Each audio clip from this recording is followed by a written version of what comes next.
Thank you very much.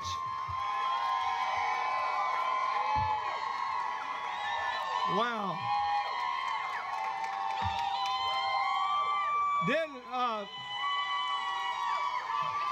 Let me ask you something.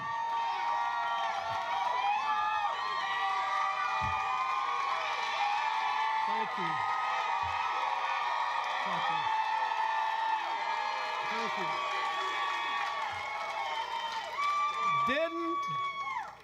Didn't Congressman Mike Doyle do a great job for Hillary? I thank you so much, and I want to thank your county executive, Rich Fitzgerald, who's here. Give him a hand. And Senator Jay Costa, Senator Jim Brewster, Representative Ed Gainey, Representative Jake Wheatley, Reverend Ricky Burgess, thank you for being here. Councilman DeWitt Walton, County Chair Nancy Patton Mills, thank you very much. I want to thank the Pittsburgh Coliseum for letting us use the space.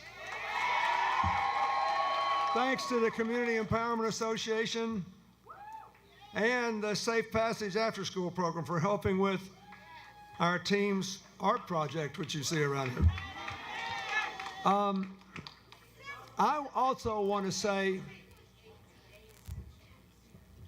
that I am very aware that while I'm here, there's a funeral service going on for Reverend Eugene Freedom Blackwell. And I'm very aware that although none of us know the hour of the day, cancer claimed his life too soon when he was doing a world of good. And I am very aware that he spent his life building bridges instead of walls. So what I would like to say, what I always try to say when someone younger than me passes away, is that the rest of us have to live for them a little. None of us know. When I turned 70 a couple weeks ago, I became the oldest man in my family for 3 generations, and I had no earthly idea it would happen when I was a child. It was a miracle of medicine. And we get all caught up in knots in these campaigns, everybody's calling names, and you forget, you know, life is fleeting. And when you get older and you've got more yesterdays than tomorrows, you ought to be more upbeat and forward looking, because every today counts more. Every today counts more. We should be thinking of how we can live for others and give younger people a better future. And I follow this campaign, and I realize that everybody has to worry about rating points, and people would rather see a fight than a discussion. But look, we got enough road rage in America today and all over the world. I think President Obama, and I want to thank you for voting for him twice, by the way, and I thank you. And I hope I have a little credibility on the economy. My opinion is, over the next few years, people will look back and give him more credit for what he did than they do now. Especially since so many people in Congress were trying to make sure that nothing happened. Whether it's on immigration reform or infrastructure or you name it. But the truth is, there's a lot of road rage, because that financial crash we had 8 years ago this month had a very long tail. And after inflation, 80% of our people have not had a pay raise. And well over 90% of the income gains have gone to just the top 1%. That's a long time. Most American families, including a lot of them in this part of Pennsylvania and south of here and north of here, after you adjust for inflation, are living on about what they were living on the last day I was president, and the cost of living has gone up. So we have to understand that we honor people's disappointment, their frustration. But when I was a little boy, my mother started teaching me, and it's taken me a lifetime to learn. Sometimes I still forget. that you almost never make a good decision in anger. We got one candidate preaching anger and another one offering answers. One candidate rubbing salt in the open wounds of resentment, and the other taking responsibility to sew up the wounds, stand us up, and walk into the future.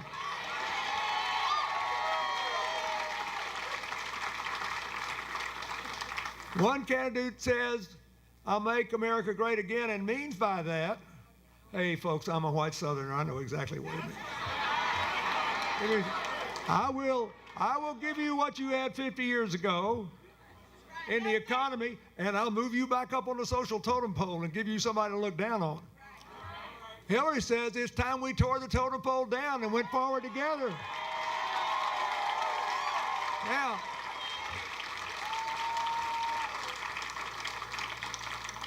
and the truth is, we live in an interdependent world, in an interdependent country. Our greatest asset going forward is that compared to other older big economies, we are younger, more diverse. We're more diverse racially, ethnically, religiously, in terms of our skills, in terms of our natural resources. There's something for everybody in America, but there's a lot of mismatches out there. So you have one choice of somebody who's offered you the kind of economy that makes us stronger together, one where we grow more and one where we grow fairer. And you got to do both. So one person is making you mad every day and saying, blame somebody else. And I grew up among the people who seem to like that the best today. I hope I'll be the last president ever to be able to say I spent some time as a little boy on a farm without indoor plumbing. It makes it, there may be one or two other people who can say that here. But you got to be pretty old to say that. But look, it's a great political story, but I promise you, in the wintertime, the outhouse is overrated. And depending on how far south you live, it's overrated in the summertime because you've got to start looking for the snakes. Why am I telling you this? Because I want you to laugh. I think this is a wacky year. And anger's bad, but I want you to think about this.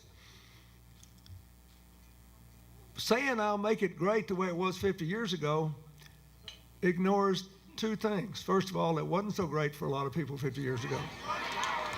If you were African American, if you were Latino, if you were a first generation immigrant, if you belonged to some religions, and if you were gay, forget about it. It just wasn't so great for some people. And secondly, saying I'll make it to was the way it used to be is like me saying I'd like to be 20 again. I would actually, you know. But I wouldn't vote for anybody who promised to make me 20 again.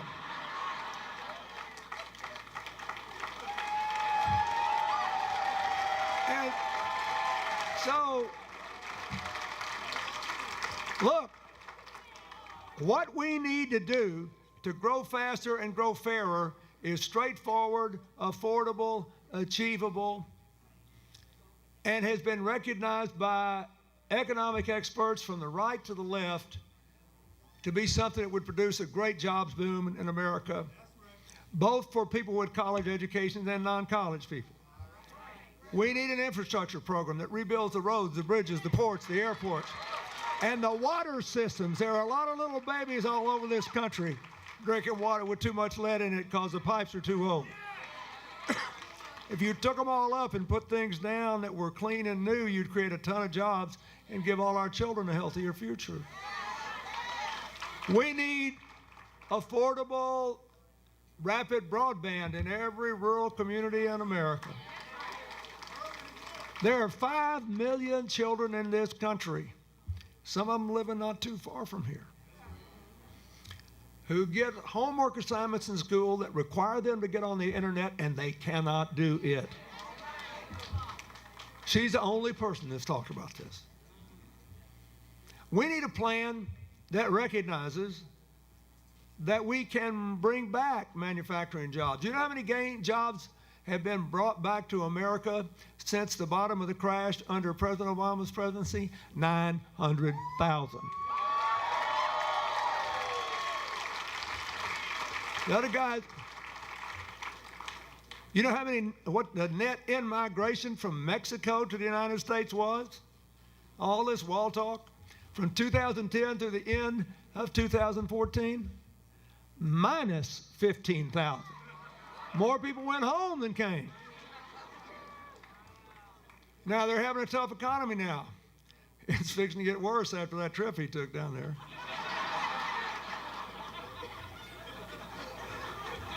But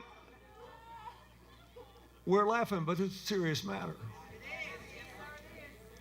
If you're going to shoot at something, you at least need to have the right target. We got to make jobs. We can make manufacturing come back to America even more and more and more. But she's the only person with a serious plan to get modern manufacturing and to train people for it. She's the only person who said, yes, I'll help you get free college if your family income's less than $125,000, and I will help you get debt-free college, whatever your income is, if you're willing to work 10 hours a week. And I will, if you already have debt, I will help you pay it off. No matter how much you owe, you should be able to refinance that debt. A college loan is the only loan you cannot refinance. If that one proposal of Hillary's passed, just that one thing, overnight, 20 million Americans would save more than $2,000. Yes. I'll let you decide whether you want to pay this back with 3 or 4 years of public service-related employment, or if you don't or want to do that or you can't, no matter how much you borrowed, you can turn your college debt into a home mortgage-like instrument. Pay it off over 20 years and never, ever, ever have to pay more than 10% of your after-tax income a month, no matter how much you owe. Now, we need to do that. She's the only person that says it's time for us to redignify skills training. There are more than 1 million jobs today, plumbers, pipe fitters, welders, a gazillion other things that are open today that do not require a 4-year degree, that are just going begging because there are no high-quality training programs in the area. So she wants us to invest in labor union training programs that are great. She wants us to invest in community-based training union programs that are great. And she wants to offer a whole new deal to corporate America. I will support cutting your taxes if you will leave your jobs here, invest in internships, in training, and share your profits with your employees. I want you to pay less. But if you're willing to do what Carrier did in Indiana, I don't know if you read about that. They had a division that made $2.9 billion last year, profitable. The profit margins were going up, and they still voted to shut it down, throw 2,100 people out of work, and move to Mexico for short-term gain. You know why? Because too many of these companies are being almost terrorized by big short-term investors that demand a profit in the stock price after a year and a day. Now, is this good business? Actually, it's not. And a lot of these companies pay the chief executive officer a big, big chunk of his income or her income based on whether they make that target in a year and a day. You cannot run any business on that and expect it to be strong over the long run. The companies in this country that are run for the benefit of their customers, their employees, their communities, and their stockholders, all the stakeholders, over any 5 to 10 year period are doing markedly better than these companies that are throwing people under the bus to get an annual hike in the share price. So She believes we have to switch back to a stakeholder place where we all count. And we ought to reward companies that do that. There are lots of them. And they're not all run by Democrats. Some of them are run by Republicans. This is not a partisan deal. This is what you think is good business. We know that people who take care of their employees and take care of their communities make more money. We know that people who let the finance tail wag the business dog may look like they're making more money because they take their profits and buy back the stock, jack the price up, send the people that have been terrorizing them at the board of directors meeting, sell the stock, put the money in the bank, and that's what happens. One of the things that made its life so hard for President Obama is we kept creating all these jobs, but only 61 cents of corporate revenue were going to pay and benefits. When I was president, the average was about 66 cents. Now, we finally created enough more jobs that the labor movement started tightening the labor market, and we got up 62.5 cents, and that's why wages have been going up a little bit in the last year or so. But we ought to live in a country where we say, we're not anti-business, we think you can be pro-business and pro-labor. We want you to make a profit, otherwise we can't have jobs. But we don't want you to pony up the profit every year by throwing people under the bus. We want you to be able to sell overseas. We're only 4% of the world's population. We got to sell something to the others. We recognize that it may be economical for you to open a new plant somewhere else, but don't shut down a profitable one here just to make a cheap profit in a year and throw people in the street. Look, I was a governor for 12 years, and Hillary went through all this with me. When a plant closed in my state, I tried to go there on the last day. First thing I did when I got reelected in 1982 was an old Singer sewing machine plant that had been there since the 1920s. Was closing. I went there and I shook hands with all 600 people when they walked off the shift for the last time. And guess what? No one was mad at them in the community because they couldn't make money anymore, because the economy had moved on. So you had these hardworking people not demonstrating, not angry, saying, Governor, find us something else to do. These people stayed with us all those decades. We respect them. We wish them well. But they can't make money doing this anymore. That happens. But what Carrier did is not that. They said, oh, we can make plenty of money here, but we can't make as much money next year and pay the top management their bonuses and keep these wolves of short-term gain at the door. So Hillary said, you want to cut business taxes? Be good to everybody, and I'll be cut for cutting your taxes. Train people, share profits with them, invest in America, we'll have lower taxes. Try to take it away, I want you to pay more so I can retrain these people and put them back to work doing something else. And she's the only person you can vote for. It's got a plan for that.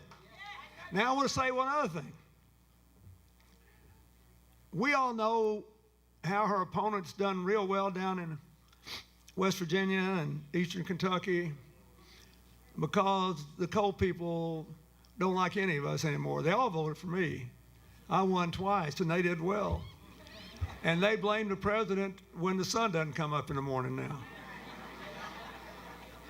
And so Hillary's opponent says, well, this climate change is just a Chinese hoax. Well, I just got back from Florida, folks. And there are Republican mayors down there who are supporting Hillary for president because, wait. Because they know it's not a hoax, because the sea levels are rising and they got to figure out how to get people's houses elevated and how to build back and how to keep from being overcome by this. The people in coal country have a beef with all politicians, but it's not denying climate change. The beef is this. Coal employment in America peaked in 1920. Coal production east of the Mississippi peaked in 1950. For the last 30 plus years, more and more coal has been taken out of Wyoming because it's closer to the surface and lower in sulfur content. Then we hit the natural gas boom.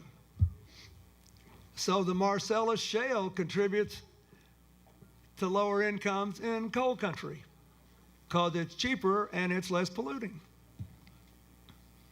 Then the global recession and warmer winters meant you couldn't sell so much of it overseas anymore. So all this is being blamed on President Obama's climate change policies, and those rules have not even taken effect yet. But I don't want you to laugh. I understand that these people, look, a lot of you will identify this. When I was born in Arkansas at the end of World War II, our income was 56% of the national average, barely half. And I made a list the other day about how many different things I'd done to earn a living in my life. And I don't know, it's just shy of 30. I had a hard time holding jobs sometimes. But I never looked in the mirror when I got up in the morning and wondered whether I could make tomorrow better than yesterday. And when Hillary and I married and our daughter was born, I never had one day where I looked in the mirror and didn't think I could give my daughter a better future. You have millions of our fellow citizens who get up every single day and look in the mirror and think, oh my God, all my tomorrows are going to be just like yesterday. I can't do anything to change my own circumstances. I can't do anything to help my kids. This drug epidemic's running wild. We've got all these problems. What we need to do is get better at nipping these problems in the bud. We should have done more a decade ago to help these people get out of the mess they're in. But you can't do it. So during the primary, I went down to eastern Kentucky and southern West Virginia, and I had all the Trump people out there demonstrating against me, and everything. I said, hey, guys, come inside and demonstrate. You did well when I was president. Come on inside. At least, let's have a talk. And I said, here's what I came down to tell you. You vote for whoever you want to. You can't have what you had 50 years ago, but if you believe it, have at it. What Hillary sent me to tell you is we need to all go into the future together. We really are stronger together. So if she wins, she's coming back for you too, and don't you forget it. She's the only person you can vote for. The only person who's actually offered a serious plan to give people real incentives to invest in coal country, in Indian country, and in neighborhoods like this one. In cities that have been left out and left behind, and in small towns in rural America. This drug epidemic that you are all too familiar with is an equal opportunity, multiracial, bipartisan murderer. I have had the sad duty over the last couple of years to call 5 friends of Hillary's and mine who have lost their children. That's just us. One family lives on our block in New York. But this is the only one in my lifetime where the addiction rates are higher in small town and rural America than they are in urban America. Why? Because there are too many people getting up in the morning, looking in the mirror, thinking, I can't make tomorrow better than yesterday. So she was the first person to say, here's the plan for drug treatment and prevention. Here's the plan for comprehensive mental health. And here's the plan for investing in these areas so people do have something to look forward to when they get up in the morning. We need answers, not anger, and she's the only candidate offering them.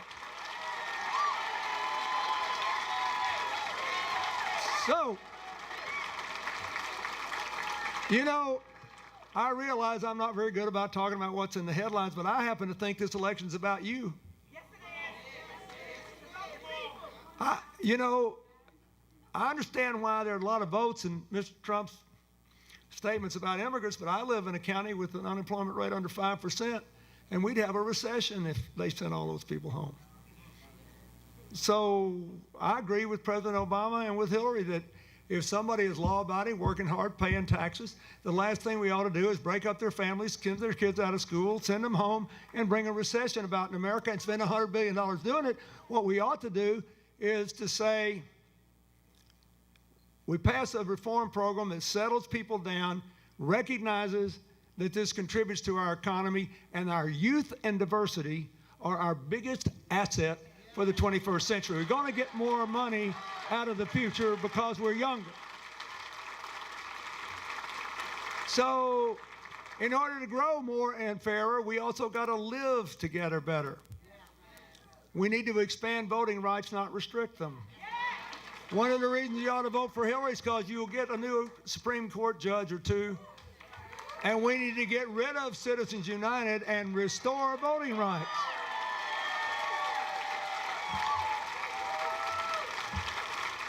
I get so tickled every time I hear one of these guys make one of these pie speeches. I don't really want to keep people of color from voting. I just don't want any voter fraud. I'll tell you one thing. I'd like to give a medal to that Republican official here in Pennsylvania. He's the only person that told the truth. You bet we're trying to make it harder for people to vote who don't vote for us while we cut down President Obama's margin 5 points last time. At least he fessed up. I mean, if a guy's sticking it to you, you kind of got to respect him. So just say, yeah, I'm sticking it to you. Yeah, I think there should be one set of rules for me and another set for you. It's not the American way, but it's what's going on. So here's the deal. Since 2000, more than 800 million votes have been cast in the United States. The Justice Department in Washington has a special division to deal with voter fraud. You know how many credible claims there have been of fraudulent IDs since 2000? 35. 1 in 23 million. So obviously we needed all this effort made, right? Because it was only to purify our elections. If you believe that, I got some land I'd like to say. The point is, if we're not willing to live together and work together, we're not going to grow faster and grow fairer. So Hillary's slogan, Stronger Together, is about more than a campaign slogan. Look, I get it. All over the world, people saying this togetherness is maybe edgy. You know, we got these episodic acts of terror. We got people who worship differently than we do. They seem to believe things I don't. We got all this social change, and guys, it's hard to digest it all. I want to go inside and close the door. I get it. First time your child came home from school and got bullied at school or slipped on the way home and had a bleeding knee, you just want to go inside and close the door. But you can't do it. We are in the best position of any country in the world for the next 30 years. But we got to build on what has happened in these last 8 years and claim a new century of American greatness. So, you got the only candidate who's ever actually offered you credible plan. You've got economic analysis from John McCain's economic advisor, who makes a living analyzing things like this. And he said, well, if her plan passes, at a minimum, you'll get 10.5 million jobs more than you would if it doesn't. And if his plan passes, the billionaires will get big tax cuts, but at a minimum, you'll lose 3.5 million jobs. So when you hear people say that, what have I got to lose? Tell them 14 million jobs, thank you very much, and we don't want to lose them. What have you got to lose? 2/3 of all the new jobs come from small business. I support this bill the president signed, the Dodd-Frank bill. It keeps Wayne Street from wrecking Wall Street, but there has been too much restraint on small business lending. Every year that I had the honor to serve, and we were growing together, and unemployment was going down, and we balanced the budget, and incomes from people increased more percentage-wise the further you went down the income stream. Every year, we were in the top 5 countries in the world in new small businesses. We are not in the top 10 now. And I will oversimplify, but if you were running a bank and it cost you as much to process a $50,000 loan for somebody that wanted to open an organic bakery down the street as it does to process a $5 million loan or a $50 million loan, you wouldn't make as many $50,000 loans.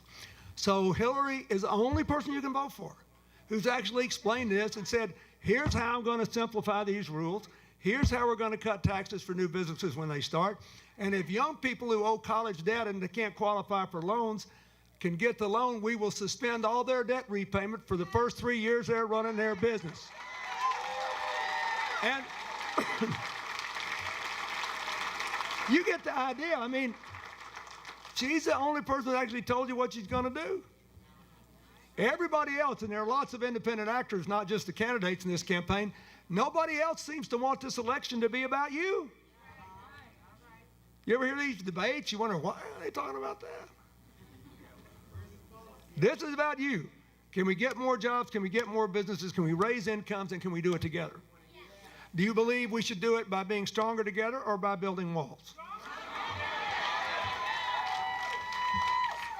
Can we make America safer and stronger? There was an interesting article yesterday in one of the newspapers analyzing the military leaders who had endorsed her and the ones who had endorsed her opponent. And they said she has more senior military leaders. On average, they're younger and they're more closely in touch with the security challenges we faced. One of them, a Greek-American former commander of NATO, said that he appreciated the fact that Mr. Trump wanted to spend a little more money on the military, I mean a lot more, but he said we don't need that much more.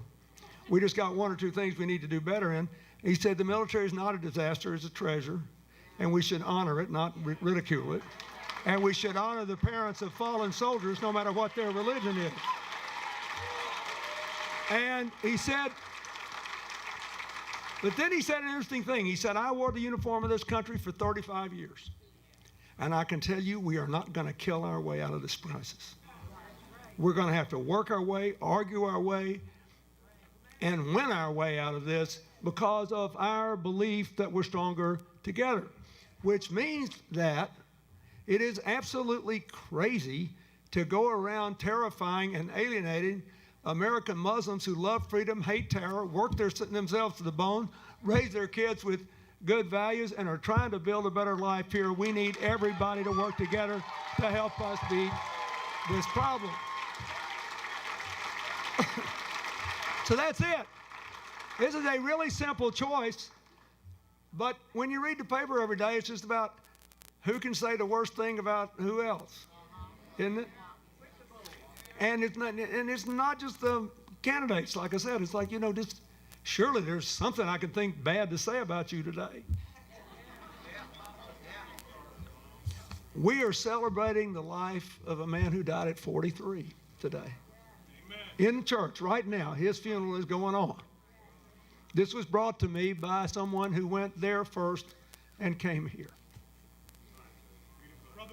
I have now lived 27 years longer than this man did. But he gave 43 good years. And so here's what I want you to think about tomorrow. Don't you want to live in this neighborhood where no young African-American male is afraid to walk the streets and walk out? Whoa, wait, let me finish. And don't you want to live in a neighborhood where when you see a policeman or a woman in a uniform, you're glad to see them because they're helping your kids stay safe? You want both. His life.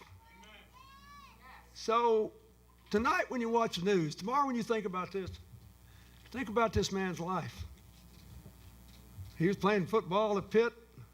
He probably thought he'd live to be 90. He didn't know the day or the hour, but he made a huge difference in his life. And he didn't make it by ignoring the real life, flesh and blood challenges of the people in his church and the people in his community. We got to get real about this election again. This is about you and your children and your future. And the only two things that can keep us from having, I think, the best 30, 40 years this country's had maybe ever in terms of economic and social progress, massive discovery. Everybody in this audience under 30 years old has a legitimate chance to live to be 100, and to live to be 100 without the threat of Alzheimer's or other dementia because of all these advances, and they will create tons of jobs. I think we're on the verge of this. We gotta pick a good leader, and then we can't be derailed by political gridlock in Washington or economic and social turmoil around the world. She ought to be president. If you watch that Commander-in-Chief program on CNN, she ought to be president because she's the only one with the standing and the understanding to keep us safe and give us space enough to grow our way out of this mess we're in. So I ask you, go out and talk to your friends and neighbors about this. People say, oh, everything I read's bad. I think I'll stay home. Doesn't make any difference. Oh, yes, it does. It makes 14 million jobs worth of difference. It makes the minimum wage, equal pay, and family leave worth a difference. It makes being able to pay off that college loan without bankrupting yourself and being able to move out of your parents' house worth a difference. It makes all the difference. Don't substitute anger for answers. Don't substitute resentment for responsibility. Remember, empowerment comes from being stronger together. We can do it. You can do it. But Hillary, to do it, has to win Pennsylvania, and that's you. Thank you, and God bless you.